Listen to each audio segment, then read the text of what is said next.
মন্ত্রী, আহ, এই কাকে নিয়ে এসেছো? এরকম চেহারা তো সচরাচর দেখা যায় না। এ কি পালোয়ান? কুস্তি করে? আগে হ্যাঁ মহারাজ, এর শরীরের পেশি দেখলে মন ভালো হয়ে যাবে, দেখবেন নাকি? নিশ্চয়ই মন্ত্রী, দেখবো। পালোয়ান, দেখাও তো তোমার এই সুগঠিত পেশির খেলা। এই দেখুন আমার শরীর কেমন কথা বলে। বাহ বাহ বাহ বাহ, এ কি শরীর নাকি পাহাড়! আহাহাহা, সবার শরীর যদি এমনটা হতো। মহারাজ, আপনি প্রীত হয়েছেন শুনে আমি ধন্য হয়ে গেলাম। তা তোমার এখানে আগমনের কারণ?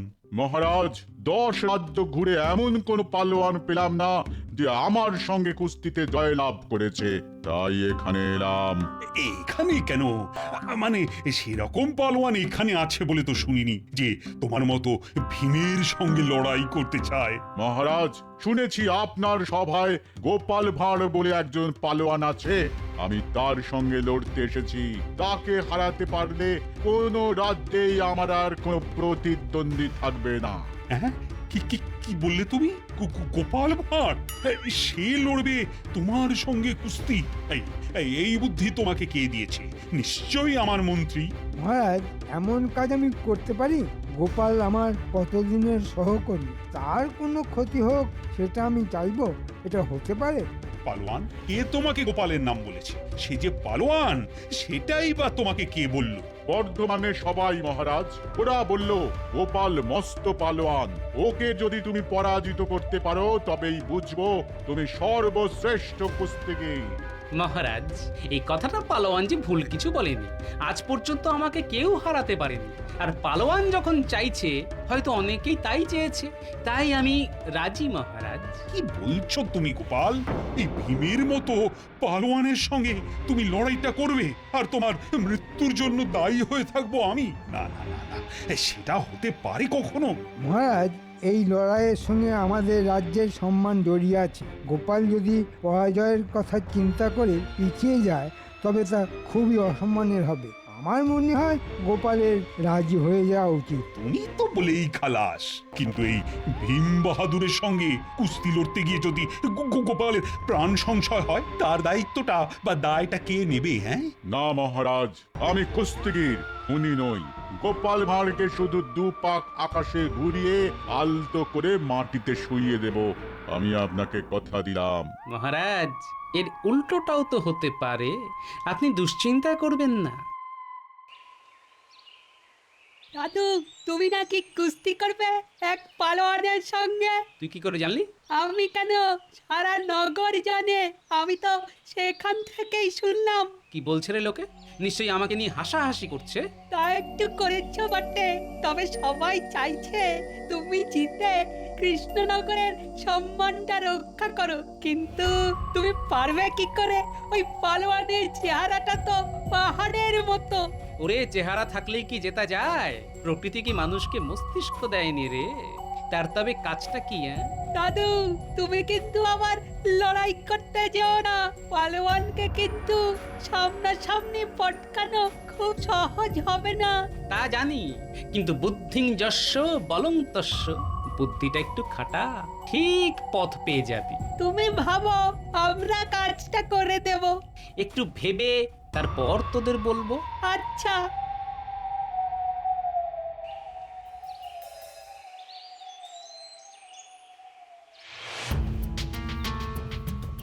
এবার গোপালকে কে বাঁচায় দেখি। ওর হাড় বার করে পালোয়ান শাহী কাবাব বানাবে বলে শুনলাম। দারুণ খেতে হবে কিন্তু। সবাইকে বলে দিয়েছিস তো? বলবি যে গোপালই এই কুস্তিগিরকে লড়াই করতে আমন্ত্রণ করেছিল। এই কুস্তিগির 10 রাজ্যের যত পালোয়ান আছে তাদের পরাজিত করে এখানে এসেছে গোপালের সঙ্গে লড়বে বলে। সে কথা জানতে আর কারো বাকি নেই, সবাই জানে। লোকে তো বলা বলি করছে এবার গোপালের পঙ্গু হওয়ার দিন এসে গেছে। এ কথাও বলছে যে গোপাল নাকি বাকি জীবনটা বিছানাতেই কাটিয়ে দেবে। ভালোই হবে, ওর বুদ্ধি আর মহারাজের কোনো কাজে লাগবে না। বেটা লজ্জায় আর কথাই বলতে পারবে না, বোবা হয়ে যাবে। আর মহারাজকে বুদ্ধি দিয়ে আমি বড়লোক হয়ে যাব।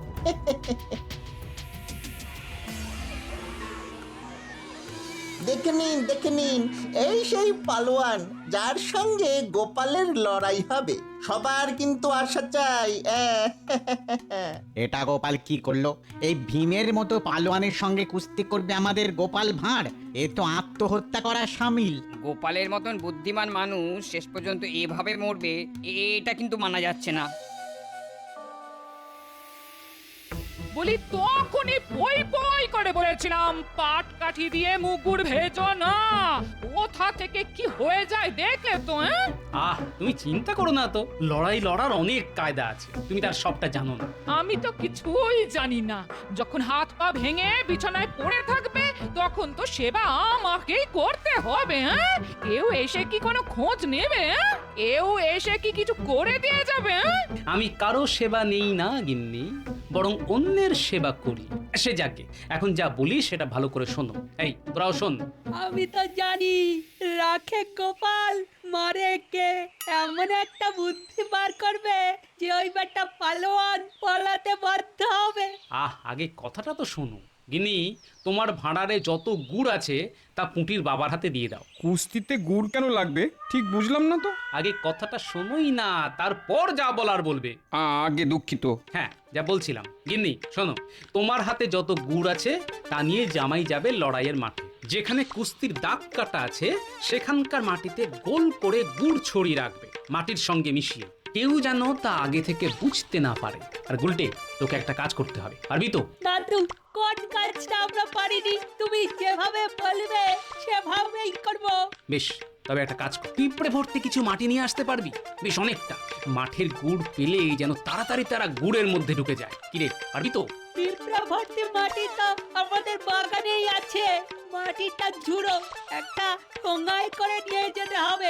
তুই ওই মাটিতে বেশ কিছুটা গুড় ছড়িয়ে আয়। কাল সকালের আগেই ওই মাটি আমাকে ঠোঙায় করে দিয়ে দিস, কেমন? বুঝেছি। আমি কাল কেউ ঘুম থেকে ওঠার আগেই পিঁপড়া ভর্তি মাটি তোমাকে দিয়ে যাব। সাবাস ছেলে। কাজটা কিন্তু ভালো হলো না মহারাজ। এটা মন্ত্রী চালাকি বলেই মনে হচ্ছে। আমি তা জানি রানী। গোপালকে পঙ্গু করে দেওয়ার জন্যই ওই পালোয়ানকে এখানে ডেকে এনেছে। কিন্তু গোপাল যে কেন রাজি হতে গেল? ও তো না করলেই হয়ে যেত। মহারাজ, গোপাল নিশ্চয়ই কোনো উপায় বার করে রেখেছে। ওহ, তোমার কথাই যেন সত্যি হয় রানী। আমাদের গোপালের যেন কোনো ক্ষতি না হয়।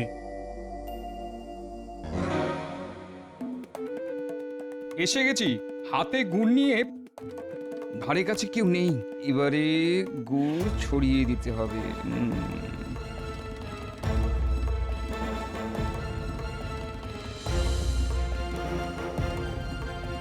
ওই তো কাজটা, ওর মাটিতেই পিঁপড়ের বাসা ভর্তি। এবার আরো গুড় ছিটিয়ে দিলাম। কত খাবি খা, কাল সকালে কিন্তু কাজের কাজটা করতে হবে। কিরে, বুঝলি রে লক্ষ্মী পিঁপড়ের দল?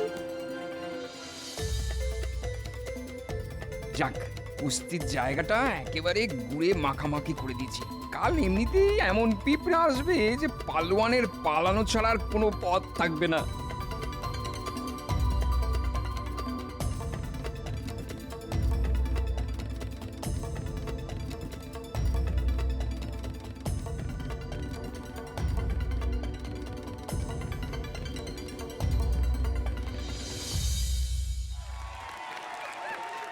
রানী, ও রানী, আমার খুব কষ্ট হচ্ছে গোপালের জন্য। আমি তো প্রার্থনা করেই যাচ্ছি যেন গোপালের জয় হয়। কি করে সম্ভব সেটাই তো বুঝতে পারছি না। তুমি বুঝেছো? না, তা বুঝিনি। তবে গোপালের মুখে কোনো ভয়ের চিহ্নই দেখতে পাচ্ছি না। তার মানে ও একটা উপায় বার করেছে। আপনি এ বিষয়ে চিন্তা করবেন না মহারাজ। আমার একদিকে আছে আমাদের গোপাল, যাকে আপনারা ভাঁড় বলেই জানেন। খুব ভালো কথা বলে। সেটা কতটা কাজের আর কতটা অকাজের সেটা নিয়ে আমি কোনো মন্তব্য করতে চাইনি, অন্তত মহারাজের সামনে। উনি সবই জানেন। শুনলে রানী, গোপালকে কি রকম অপমান করছে মন্ত্রী। আমার ইচ্ছে করছে না গিয়ে ওর কানটা মুলে দিই। তা আমাদের গোপাল ভাঁড়ে খুব নামডাক, তা আপনারা সবাই জানেন। তা শুনে এই পালোয়ান সুদূর দেশ থেকে এখানে এসেছে গোপালের সঙ্গে কুস্তি লড়ার জন্য। আর হ্যাঁ, গোপাল এই পালোয়ানের সঙ্গে লড়ার ইচ্ছেতে রাজি হয়ে যায়। আজ তারই পরীক্ষা হবে। আসুন আমরা এখন এই কুস্তি দেখি। এই দেশ, এই রাজ্য আমার জন্মস্থান, তার সম্মান বজায় রাখতে আমি লড়াইতে রাজি হয়েছি। কিন্তু কুস্তি শুরুর আগে আমি দেশের মাটিতে একবার প্রণাম করতে চাই, যদি এই সুযোগ আর আমার সামনে না আসে তাই। শুনলে রানী, শুনলে গোপাল কি বলল? সত্যি ওর মতো দেশপ্রেমিক আমি কখনো দেখিনি। সাবাস, সাবাস গোপাল। মহারাজ, এক্ষুনি কুস্তি শুরু হবে, আপনি মন দিয়ে গোপালের লড়াই দেখুন। যতক্ষণ আমার ধরে প্রাণ আছে ততক্ষণ এই মাটির অসম্মান আমি হতে দেব না, এটা আমার প্রতিজ্ঞা। কারোর সাধ্য নেই এই কাজ থেকে আমায় বিরত করতে পারে। দেশের ভূমি প্রণাম আমার হয়ে গেছে, এবার আমি লড়াইয়ের জন্য প্রস্তুত। এসো হে পালোয়ান, দেখি তোমার দেহে কত শক্তি আছে। তোমার সঙ্গে কুস্তি লড়তে হচ্ছে সেটা ভেবেই আমার হাসি পাচ্ছে। কত ইয়া বড়া বড়া চেহারার পালোয়ানকে আমি মাথায় তুলে মাটিতে ফেলে দিয়েছি, আর তুমি তো তাদের কাছে নস্যি। ধরবো আর মাটিতে আছাড় মারবো। আরে পালোয়ান, কাছে তো আগে এসো, আমি তো আর পালিয়ে যাচ্ছি না।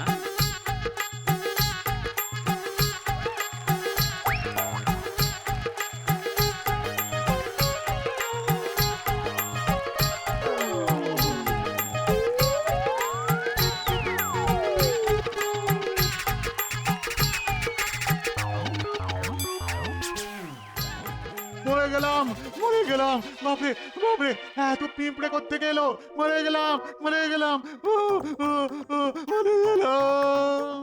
গোপাল গোপাল গোপাল গোপাল। না না, আমি আর পারছি না,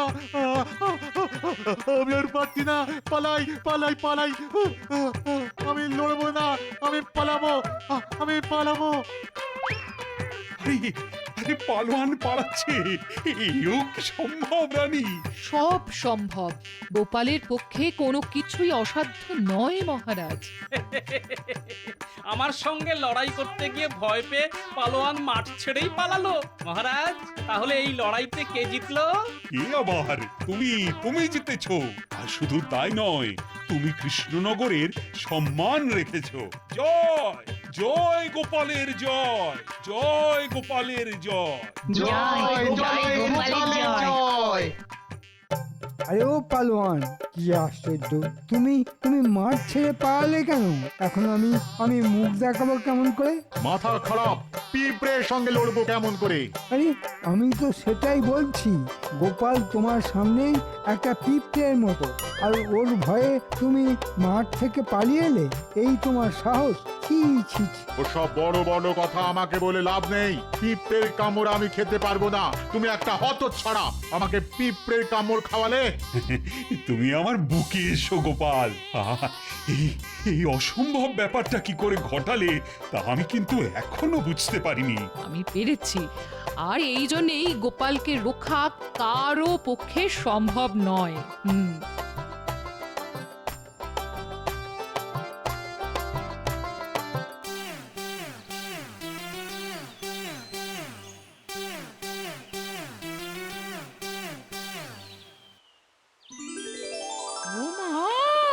তুমি হেঁটে হেঁটে বাড়ি ফিরছো? হ্যাঁ, আমি তো মাছগুলো সব ফেলে দিয়েছি। হ্যাঁ, এখন যাচ্ছিলাম সাদা থান কাপড় কিনতে। হ্যাঁ, আচ্ছা, আমার পাটকাঠি দুটো কোথায় গেল বলো তো? এখানেই তো রেখেছিলাম।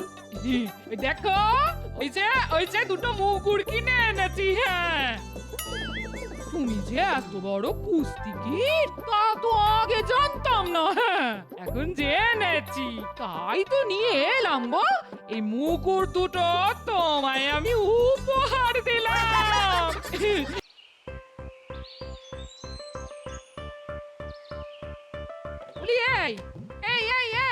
এই বয়সে কি ছেলে মানুষই হচ্ছে? পাটকাঠি কি মুগুর নাকি? আজ যা পাটকাঠি, কাল তাই তাল গাছ, বুঝেছো? না, বুঝিনি। তবে আজ যে পাগল, কাল সে উন্মাদ, এটা জানি। হ্যাঁ, গিন্নি, জীবনের ধন কিছুই ফেলা যায় না, এটা জানো তো? জানি না আবার। হাড়ে হাড়ে জানি, নইলে এই বয়সে পাট কাঠি দিয়ে কেউ মুগুর ভাজে। ছোটবেলায় কত কুস্তি লড়েছি, আজ সে কথাটা মনে পড়ে গেল গিন্নি। ভাবলাম পাটকাঠি দিয়ে শুরু করা যাক না, পরে না হয় লোহার মুগুর নেব। মুগুর চোখে দেখেছো কোনোদিনও? তোলা তো পরের কথা। না তো, তাই তো পাটকাঠি দিয়ে শুরু করলাম। মুগুর না ভাজলে বুঝি পালোয়ান হওয়া যায় না? বাহ বাহ, চমৎকার একটা যুক্তি দিলে। দড় না টেনেই কেউ যদি মাঝি হয়ে যায়, তবে তো নৌকোয় কেউ উঠবে। বুঝেছি, খাট হয়েছে বাবা, এই ভুল আর করবো না, কথা দিলাম।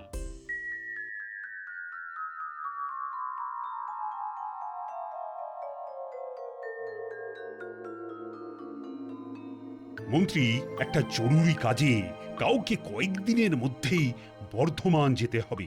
সেখানকার মহারাজকে একটা খুব গোপনীয় পত্র পৌঁছে দিতে হবে। তা মন্ত্রী বলো তো, এই কাজের দায়িত্ব কাকে দেওয়াটা ঠিক হবে? আমার মনে হয় মহারাজ, মন্ত্রী এই কাজের জন্য সবচাইতে নির্ভরযোগ্য ব্যক্তি, তাকেই এই কাজে পাঠানো হোক। গোপাল, এটাই তোমার দোষ। মহারাজ কাকে পাঠাবেন তা ঠিক করবে হয় তিনি, না হয় আমি। তুমি মাঝখান থেকে ফোন কাটছো কেন? মন্ত্রী, ভুলে যেও না, এটা প্রকাশ্য রাজসভা। গোপাল তার বক্তব্য পেশ করেছে মাত্র। মহারাজ, বর্ধমানে যাওয়াটা তো এবার কোনো দামি জিনিস বা সোনাদানা নিয়ে যাওয়া নয়, গোপনীয় চিঠি। তাই এই নিরীহ কাজের উপযুক্ত লোক মন্ত্রী নিজেই। এই কাজের জন্য যাতে আপনি মন্ত্রীকে নির্বাচন করেন, আমি সেই কথাটাই মহারাজকে বলেছি। এবার মন্ত্রী বলুক, আমি কি খুব খারাপ কথা বলেছি মহারাজ? শুধু খারাপ কথাই নয়, অত্যন্ত কুরুচির পরিচয় দিয়েছো গোপাল। সোনাদানা যদি যেতই, তবে কি সেটা নিয়ে যাওয়ার জন্য আমি উপযুক্ত নই? গোপাল কি বোঝাতে চেয়েছে সেটা বোঝার মতো বুদ্ধি আমার আছে। এই দেখুন, একটা সহজ কথা কিভাবে মন্ত্রী একেবারে উল্টো দিকে ঘুরিয়ে দিল। আমি বলতে চেয়েছিলাম, সোনা দানা নিয়ে গেলে রাস্তায় চোর ডাকাতের ভয় থাকে, এমনকি প্রাণের মায়াও মাঝে মাঝে ত্যাগ করতে হয়। কিন্তু একটা চিঠি নিয়ে গেলে তার কি কোনো মূল্য ডাকাতদের কাছে আছে মহারাজ? কিন্তু এই সাধারণ কথাটাই মন্ত্রী তার অসাধারণ বাগ্মিতায় ঠিক উল্টো পথে চালিত করলো। মহারাজ, এই ব্যাপারে আমার আর কিচ্ছু বলার নেই, এই আমি চুপ করলাম।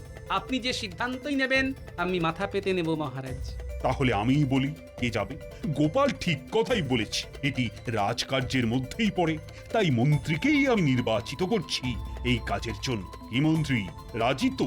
আমি আর কি বলবো মহারাজ, গোপালই তো আমার হয়ে সব বলে দিয়েছে। সহজ করে কথা বলেন না কেন? আপনি যাবেন কি যাবেন না সেটা মহারাজকে স্পষ্ট করে বলে দিন না। আগে গোপাল যখন চাইছে তখন আমিই যাব।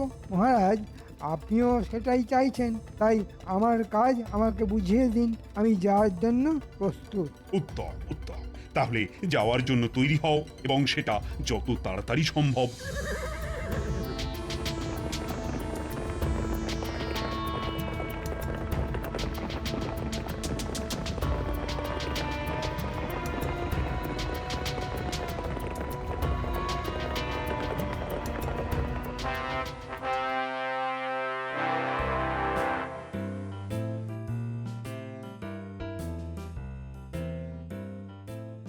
বাহ বাহ বাহ বাহ বাহ বাহ, কি চমৎকার চেহারা! তোমরা সবাই দেখো, হ্যাঁ দেখো, এই না হলে পালোয়ান। খুব খুশি হলাম তোমার খেলা দেখে, খুব খুশি। মহারাজকে খুশি করতে পেরে আমার জীবন ধন্য হয়ে গেল। তুমি তো কুস্তি করো? আগে হ্যাঁ মহারাজ, 10 রাজ্য ঘুরে অনেক পালোয়ানের সঙ্গে কুস্তি করেছি, কিন্তু আমার কাছে কেউ দাঁড়াতেই পারেনি, সবাইকে কাত করেছি। এখন খুঁজে দেখছি আর কেউ বাকি আছে কিনা। মহারাজের জয় হোক। আমাদের মহারাজ আপনাকে এই গোপনীয় পত্র দিয়েছেন, সেটা দিতেই আমার এখানে আগমন। আপনি উত্তর দিলেই আমি আবার ফিরে যাব। দাও পত্রটা দাও। ততক্ষণে তুমি এই পালোয়ানের শরীরটা দেখো। হ্যাঁ হ্যাঁ হ্যাঁ, যেন মন্দিরের দেওয়ালে আঁকা মূর্তি। পালোয়ান, ইনি কৃষ্ণনগরের মন্ত্রী। ওনাকে খেলা দেখাও, দেখাও দেখাও। বাহ বাহ, কি সুন্দর তোমার শরীর। মহারাজ ঠিকই বলেছেন, এই শরীর যেন মন্দিরের ভাস্কর্য। তা তুমি কি কুস্তি লড়ো? আরে ওর মুশকিলটা হলো 10 রাজ্যের কেউই ওর সঙ্গে কুস্তিতে পেরে ওঠেনি। তাই ও আর কেউ বাকি আছে কিনা তাই খোঁজ করছে। তা তুমি জানো এমন কোনো পালোয়ান আছে কিনা যে ওর সঙ্গে লড়তে পারে? হ্যাঁ, একজন আছে, সে নিজেকে মস্ত পালোয়ান মনে করে। মহারাজ, তার নাম হয়তো শুনেছেন। কে বলো তো? আমি চিনি এমন কোনো পালোয়ানের নাম তো মনে পড়ছে না। না, আগে তার নাম গোপাল ভাঁড়। গোপাল মানে তোমাদের রাজ্যের ভাঁড়? হ্যাঁ, তাকে তো চিনি। সে আবার কবে থেকে কুস্তিগির হলো? হ্যাঁ মহারাজ, গোপাল জীবনে অনেক কিছুই করেছে। প্রথমে কুস্তিগির হওয়ার চেষ্টা করেছিল, সেখানে সবার কাছেই হারতে হারতে নাপিত হলো। সেখানেই এর চুল কাটতে গিয়ে ওর কান কাটে, আবার এর গোপ কাটতে গিয়ে ওর মাথা মুড়িয়ে দেয়। তারপর আমাদের মহারাজকে ভালো মানুষ পেয়ে তার ভাঁড় হয়ে গেল। তবে শুনেছি ওনাকে এখনো কুস্তির আখড়ায় যায়। কি বলছো? মানে কিছুই তো বুঝতে পারছি না। গোপাল কখনো কুস্তি করতো এটা তো আমি বিশ্বাসই করতে পারছি না। হ্যাঁ, আচ্ছা, আপনার পালোয়ানকে বলুন ও যেন বলে সে কৃষ্ণনগরের পালোয়ান গোপাল ভাঁড়ের সঙ্গে লড়তে চায়। এই কথা রটিয়ে দিলেই দেখবেন গোপাল রাজি হয়ে যাবে। এ ব্যাপারে আমি আপনার সঙ্গে বাজি ধরতে পারি, আর এই রটনার কাজটা আপনিই করবেন। কে এই গোপাল ভাঁড়? আমি ওকে কিসে সব হাড় গোড় ভেঙে দেব। না না, তা করতে যেও না পালোয়ানজি, প্রাণেই মেরো না। দেখো পালোয়ান, গোপাল যেন প্রাণে বেঁচে থাকে। হ্যাঁ, মাটিতে বারবার ফেলো, কিন্তু দেখো ওর যেন কোনো গুরুতর আঘাত না লাগে। বুঝেছো তো? যথাজ্ঞা মহারাজ।